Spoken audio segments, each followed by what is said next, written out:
Before we get into this video is sponsored by Pro Guides. If you are dedicated to improving as a player, I highly recommend you check them out. Link in the description. Ladies and gentlemen, my name is Mickey C, aka TheLoLHounds, and today we are going to have a little bit of a discussion video on the mid-season tank update, which has been out for a few days now, and specifically the new items and item changes, and which champions have benefited the most and least from these changes. The mid-season tank update also included 3 reworks on Sejuani, Maokai, and Zac. I won't talk about the changes because many YouTubers have already done that, but of the 3 reworks, Sejuani is by far the strongest at the moment. In fact, she's pretty much permaban status. Meanwhile, on the flip side, Zac is completely trash, sitting on a 40% win rate. Both these champions actually received hot fixes about a day or 2 after the patch was released. Sejuani got some small nerfs and Zac got some small buffs, but Zac definitely still needs some more buffs, and Sejuani probably still needs some more nerfs in my opinion to balance these 2 champions out. As for Maokai, he is okay, but I don't think he is as strong as the champion he once was. A lot of people have been trying him out in the jungle and support role though, because of the now increased damage by saplings if placed in a brush, but it hasn't really worked out so far from what I've seen, but maybe someone will come up with a good Maokai support or jungle strategy in the future. So that was just a quick rundown of the rework so far, but now let's talk about the item changes. So firstly, there are 2 new items, one being Adaptive Helm. It is a very specific item. This item gives health, magic resist, and 10% CDR, but the most important aspect of this item is its unique passive, which reduces the magic damage you take from champions that constantly spam the same ability on you. So essentially it is a specific counter to champions such as Karthus, who just spams his Q, Cassiopeia, who just spams her E, Singe, who just leaves his Q poison ticking, Azir, who spams his soldiers, and even Ryze. So this item has been an indirect nerf to all these champions, and this has been shown with Ryze, Azir, and Singe all having drops in their win rates this patch, which really hurts Ryze and Azir as they already had the 2 lowest win rates in the game.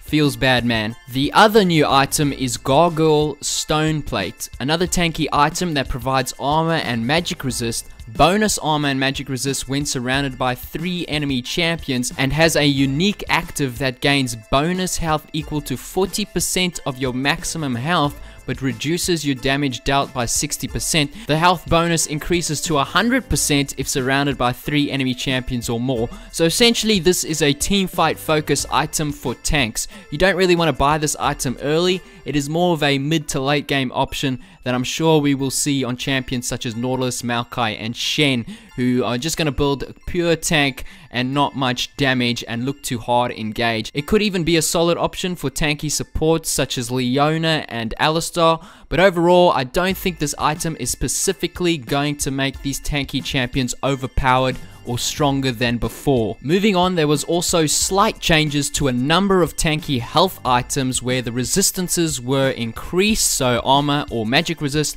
however the health was decreased.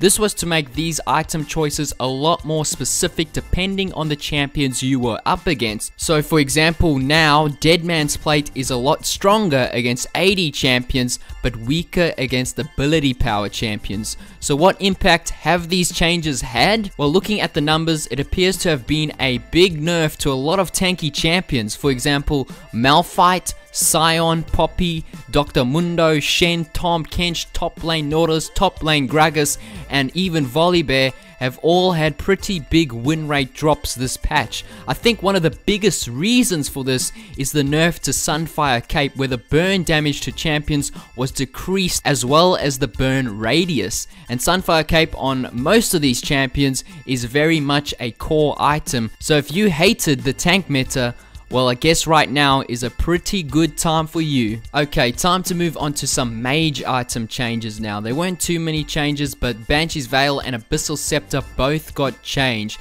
Banshee's Veil is now a mage item which gives ability power, meanwhile Abyssal Scepter is now a tank item which no longer gives ability power, but instead gives health. So from these changes, Banshee's Veil is now a really good item for a lot of mage champions, specifically against AP assassin champions such as Echo, Fizz, and maybe Katarina. Also probably against Annie, who always looks to flash one-shot you, so the shield you get from Banshee's Veil would help a lot. On the other hand, Abyssal Scepter is no longer an option which a lot of champions like to rush in unfavorable matchups.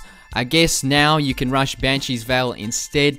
Overall though, I don't think these changes have had too much of an impact on who's strong and who is weak in terms of mages and AP champions so far, but I guess we're gonna have to wait and see. Moving on to the changes to AD items now. So firstly, critical strike items have got mostly buffs.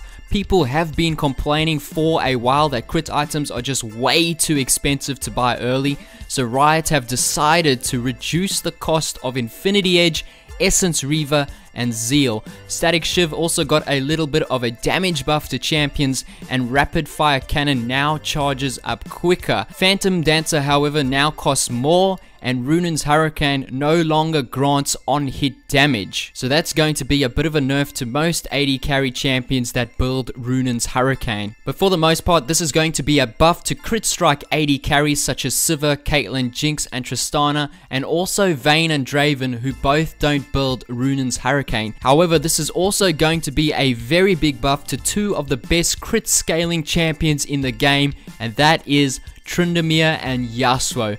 Both these champions' win rates have skyrocketed to around 53% in the top lane as of patch 7.9.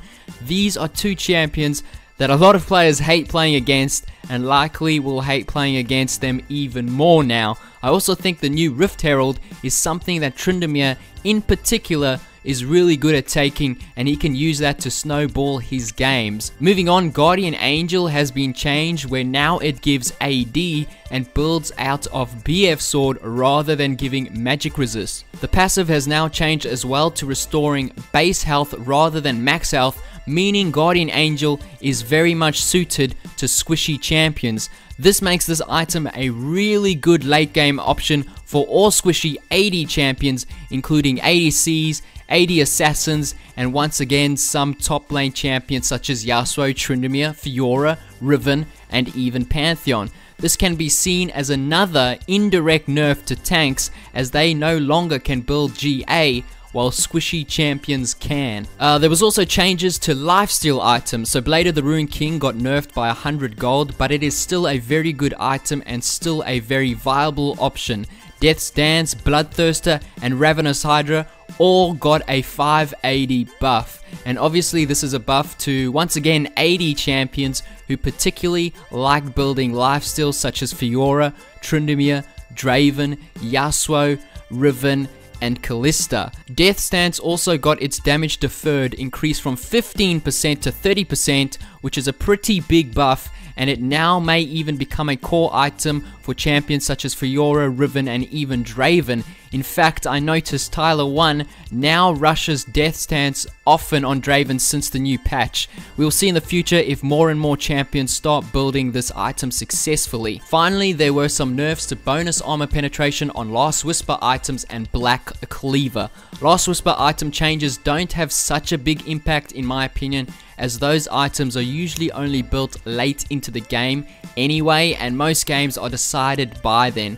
The Black Cleaver changes may have hurt the AD carry Black Cleaver build, however, particularly Lucian, who builds it often, and his other item Blade of the Ruined King also got a small nerf, and maybe some top lane champions such as Darius, Garen, and Olaf, who always buy Black Cleaver as their first item, have suffered a little bit. Last but not least, there were changes to the support items where they now have quests. On completion of the quest where you have to gain 650 gold with the item, Ancient Coin now gives you a free level, Relic Shield gives you a perma shield, and Spell Thief's Edge gives you a speed boost. There was also some updates to Ancient Coin and some changes to Spell Thief's Edge where ability power went up and the mana regen went down. At this point in time though, the support changes haven't really shifted the support meta in my opinion. It still appears more or less the same. I guess we can wait and see for a bit longer. The only thing I noticed is Thresh's win rate skyrocketed from 50% to 53%. A 3% change is absolutely huge. Not sure why such a big change. Maybe it is just the new game mode is teaching everybody how to land hooks. Anyway, a quick TLDW, too long didn't watch. It appears the biggest indirect buffs thanks to the new item changes were to 80 champions who scale well with lifesteal or crit or both, so champs such as Fiora, Draven, Yasuo, Tryndamere and Riven, while the biggest indirect nerfs were to all the top lane tanks, particularly the ones who rushed Sunfire Cape previously. So that is pretty interesting in my opinion. Anyway, this is going to be the end of the video. I hope you guys enjoyed this video. If so, drop that like button. And as always, have a nice day.